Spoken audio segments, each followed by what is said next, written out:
다음 소개해드릴 곡은 20세기 들어가지고 가장 중요한 서정시 중에 한 명이라고 할 수 있는 예세님의 시를 가지고 만든 곡입니다. 여기 보시면 네샬르, 네사부, 네플라추 이 애걸복걸하지도 울지도 불평하지도 않겠다라는 1921년에 예세닌의 시를 가지고 만든 곡인데요. 아주 그 유명한 곡이지만 제가 생각할 때 이 곡을 가장 잘 해석한 그 사람들은 트리오 리엘리트라고 하는 이 그네신 음악학원, 모스크바 음악원과 더불어 굉장히 유명한 음악학교죠. 음악학원 출신의 아카펠라 그룹이 트리오가 연주한 건데요. 가사 내용을 먼저 한번 좀 살펴드리면 탓하지도 않겠고 인생이라는 게 사과 꽃잎이 흰 연기에 사라지듯 결국은 허무하게 다 가는 거니까 원망할 필요도 없다. 그리고 언젠가는 다 사라질 거다. 그리고 죽는다고 해서 이게 결코 끝이 아니다. 죽음 또한 축복일 수 있다. 정말 염세적이고 우울하고 이 희망이라고는 이 털끝만큼도 없는 그런 정서가 담겨져 있습니다. 아까 보시면 레르만토프가 이 3, 40년대에 쓴 그러니까 거의 한 80년 전에 쓴 시하고 정서가 전혀 다르지 않죠. 거의 100년 동안 이 사람들은 똑같은 그런 정서들을 가지고 있다라고 보겠습니다. 이 사람은 사실 예세닌은 워낙 사진 유명하죠. 금발에 푸른 눈을 가지고 소년 같은 저런 외모로 상당히 귀티나게 생겼습니다만 정말 찢어지게 가난한 농노 집안에서 태어나가지고 어떻게 보면 자연 속의 이런 정서를 많이 노래한 그런 시인이라고 보겠습니다. 한번 들어보시죠.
어쨌든 이런 정서, 예세닌의 그런 아주 여리면서도 이런 섬세한 정서가 아주 참 서정시를 좋아하는 사람들에게는 역시 인기 있는 시인인데 그렇거나 말거나 이 사람을 가장 또 유명하게 만든 거는 이 사람이죠.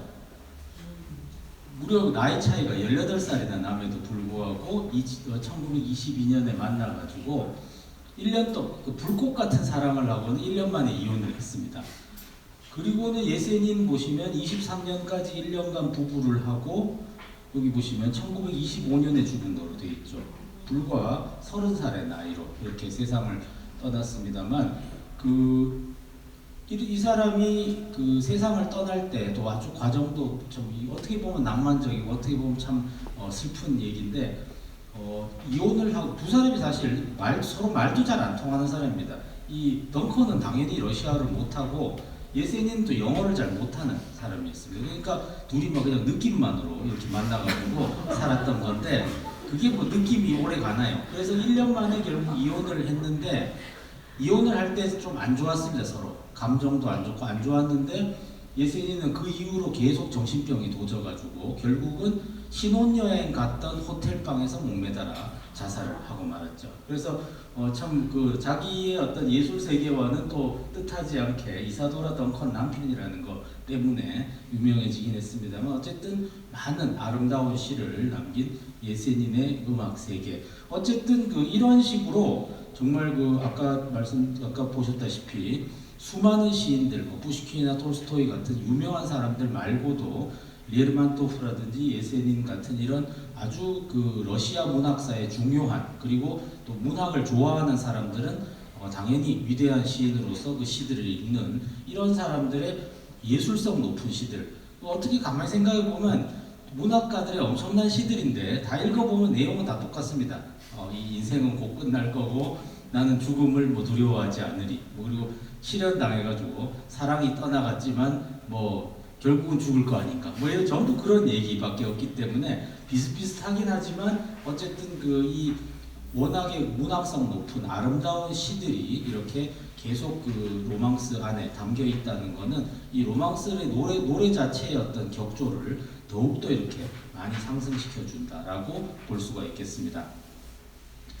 자, 이 러시안 로망스 하면 아까 제가 방금 이렇게 살펴드린 것처럼 19세기의 대문호들의 시에다가 시가 굉장히 중요하고 그렇기 때문에 거기에 곡을 붙인 가곡이다라고 우선 말씀드렸는데 20세기 들면서 러시아 노래들을 보면은 20세기의 러시아 가요들을 다 러시안 로망스라고 통칭합니다. 그래서 광희의 러시안 로망스라고 하면 20세기 들어서는 그냥 드럼 비트에 대중적인 편곡을 해도 러시아의 그 안에는 역시 또 가사들이 아주 러시아답게 문학성 높은 시들로 이루어져 있죠. 어쨌든 러시아 대중가요 20세기에 들어서 대중가요도 아주 러시아인들에게 인기가 있고 좀 예술성이 높은 곡들은 다 러시안 로망스에 쳐주고 심지어 영화에 나오는 영화 음악조차도 이런 작법을 가지면 그래서 러시아의 가요나 영화 음악도 보시면 왠지 딱 들으면 러시아라는 게 느껴지는 그런 러시아스러운 선율이 나오죠. 애수어리면서도 애처롭지만 뭔가 또 그 안에 아름다움이 있는 아까 이 후보라스톱스키가 부른 옛날 19세기 이 러시아 로망스들 보시면 발랄라이카 이렇게 기타 같이 생긴 만돌린 같이 생긴 발랄라이카로 반주할 때 들어보면 진짜 막 듣는 것만으로도 체온이 확 내려가지 않습니까? 그런 어떤 정서를 가지고 있으면 러시아적이다라고 인정받으면 무조건 모든 노래를 다 러시안 로망스라고 칭하게 되는데 바로 이 20세기 들어서 대중음악이 러시안 로망스라는 칭호를 받게 되는 러시아인들의 국민가요들 2부에서 잠시 휴식을 가지시고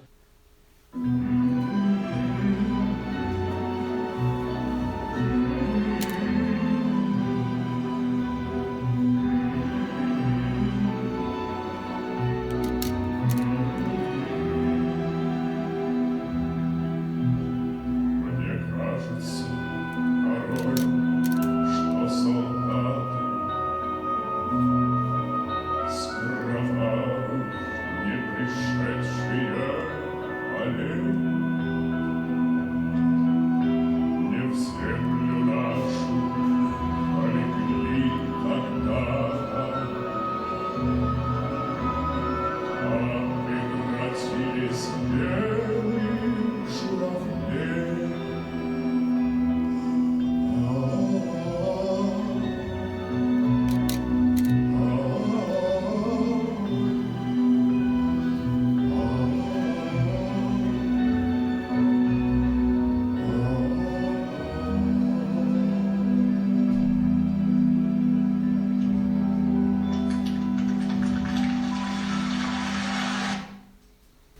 예, 이 노래는 그 아까 가사에도 나옵니다만 쥬라블리, 그러니까 이 우리말로 뭐 두루미인데요. 또 한자로 멋있게 백합 이래가지고 뭔 뜻인지 하여튼 그 이제 그 라술 감자토프라는 투르크메니스탄 출신의 그 이 시인이 이 2차 대전 때 참전을 했었습니다. 근데 이제 매년 전몰자 추모 그 행사를 하면서 자기들 이 전쟁에서 죽어간 동료들을 이제 추모하는 시를 썼는데 그게 이제 그 죽은 이 자기 동료들이 이제 뭐 멀리서 지금 이제 막 두루미 떼가 날아오면서 이제 그 철새들이 왔다 갔다 하는 걸 보고는 죽은 동료들이 두루미가 되어 돌아오는구나라고 이렇게 얘기하는 거에서 나온 그런 노래가 되겠습니다. 이게 그 또 뭐 모르시겠나요? 하여튼 뭐 이런 데서 나와가지고 무슨 뜻인지 모르지만 어쨌든 무게를 잡으니까 굉장히 이제 상당히 우리에게 신선하게 다가왔던 그래서 드라마에 쓰기 참 좋은 음악들이죠. 이게 아까도 말씀드렸습니다만 6, 70년대에 약간은 촌스러운 그런 선율들을 담으면서 요새 뭐 뉴트로, 뭐 레트로 이러듯이 우리의 옛 추억을 다시 이렇게 소환하면서 뭔가 그 감성을 요즘 이제 갬성이라고 하죠. 갬성을 자극하는 무언가가 있습니다. 그리고 이제 또 메가 히트곡이 하나 나오기 시작했죠.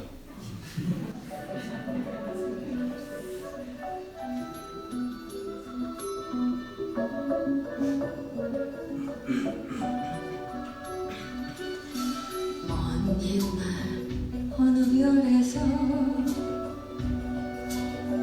내가 세상에 나올 때 사랑을 주고라는 작은 음성 하나 들었지.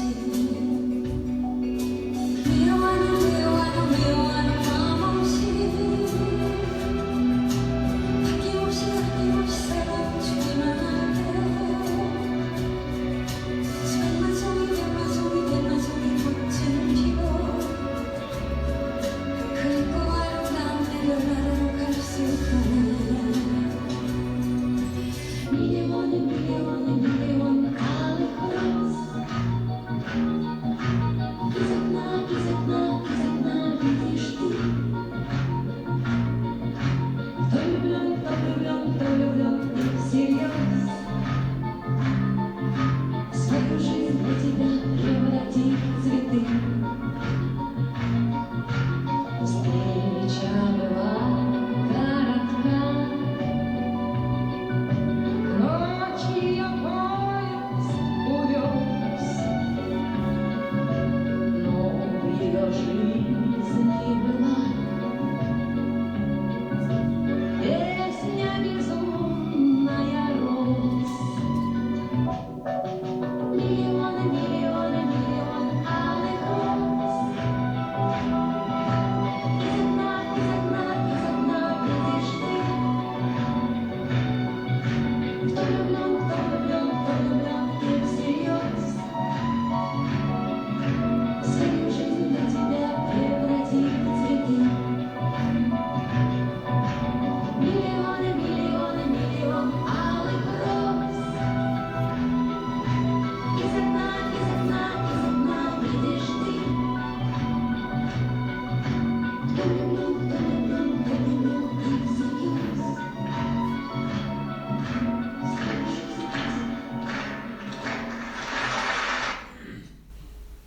예, 이 곡도 어떻게 보면 수능 금지곡이죠. 계속 머릿속에 맴도는 이런 것 때문에 이 심수봉 씨가 2000년대에 발표한 백만송이 장미 요게 이제 원곡이 사실 이제 저는 이 곡을 옛날에 알고 있었던 건 일본 곡인 줄 알고 있었습니다. 일본에서 이미 70년대에 히트한 노래였는데요. 아 70년대 아니고 80년대 하여튼 그 일본에서 이미 히트해가지고 그 일본도 항상 그 연말 그 송년 같은데 홍백 가합전 이런 거 할 때 되게 많이 부르는 노래였었는데 어쨌든 이 노래의 원곡은 아까 보셨던 후반부에 보셨던 러시아 국민 가수죠 알라 푸가초바라는 가수의 백만송이 선홍빛 장미라는 노래입니다. 근데 이것도 사실은 러시아 오리지널 곡이 아니고 라트비아 노래입니다. 이 라트비아 건국 신화의 마리나가 건국 신화의 그 여신인데요. 그래서 이게 이제 라트비아라는 나라가 오랜 세월 뭐 여러 나라에 휘둘렸지 않습니까? 그리고 지금은 소련의 지배를 받고 있으니까 이 라트비아, 이번에 그 마리스 얀손스 너무 일찍 돌아가셨습니다만 그 라트비아의 어떤 애국심을 자극하는 노래로 만들었는데 그게 지배자인 또 러시아인들이 요걸 이제 노래로 만들어서 더 히트치게 됐죠. 그래서 러시아 사람들은 이게 다 알라 푸가초바 곡이 원곡인 줄 알고 있는데 심수봉 씨 곡을 보고 제가 듣고 상당히 놀랐던 것 중에 하나가 이 일본 말로 번안된 거는 원곡의 가사를 그대로 쓰고 있습니다. 그러니까 사실은 원곡의 저 후크적인 부분, 후렴에 그게 잘 안 살려져 있는데 심수봉 씨가 개사한 거는 더욱 놀라운 거죠. 요게 심수봉, 나중에 저도 찾아보니까 심수봉 씨가 직접 쓴 내용이더군요. 근데 자, 아까 그 후렴구 러시아어 원어로는 이렇게 돼 있고요. 그리고 우리는 미워하는 마음 없이 아낌없이 살 이렇게 돼 있는데 제가 이 노래를 처음 듣고 깜짝 놀랐습니다. 이게 원래 러시아어 가사로는 밀리온 알리크로스, 이 100만 송이에 밀리온 알리크로스, 그 선홍빛의 장미를 이자크나 드비디지, 그 창가에서 계속, 이자크나 하면 창가에서 계속 내가 당신을 지켜보다가 마지막에 발음하기 힘들죠. 끄떡블르블 이렇게 되거든요. 그러니까 사랑에 빠진 사람이, 끝도가 항상 후거든요, 영어에. 그래서 사랑에 빠진 사람이 이렇게 뭐 그대에게 장미를 선사한다 이런 건데, 이걸 보시면 밀리온을 미워하는으로 해서 라임을 맞췄고, 그리고 뒤에는 이자크나니까 모음으로 시작되죠. 그러니까 아낌없이로 하고, 그 다음에 더 놀라운 게 크토라는 거는 자음이 연속되는 발음이죠. 크토라고 하는 거를 아까 저 가사 밑에 심수봉 씨 가사 보셨으면 아시겠지만 뒤에는 100만송, 후렴 2번 반복할 때는 100만송이로 하는데 앞에 시작할 때는 수백만 송이로 합니다. 그러니까 크토라는 저 자음이 이어지는 연자음의 그 느낌을 수백으로, 그래서 크토블런 이렇게 하는 거를 수백만 송 이런 식으로 해가지고 놀랍도록 이 라임을 잘 맞춘 이런 것이 참 특히 그 서양 문학에서 두음을 이렇게 잘 맞추는 건 이 바그너적인 기법이긴 합니다. 어쨌든 이게 사실은 그냥 가사 보면 약간 4차원이고 뭔 소리야 이렇게 싶지만 그 심수봉 씨 가사를 보면 이 후렴구가 이 매력이다라는 걸 잘 알고 곡을 굉장히 잘 맞춰놨습니다. 물론 심수봉 씨가 진짜 저걸 혼자 다 작사했나 싶기는 하지만 어쨌든 참 놀라울 정도로 일본 번안곡보다 훨씬 잘 만들어 놓은 거죠. 자, 그 다음 등장할 노래는 정말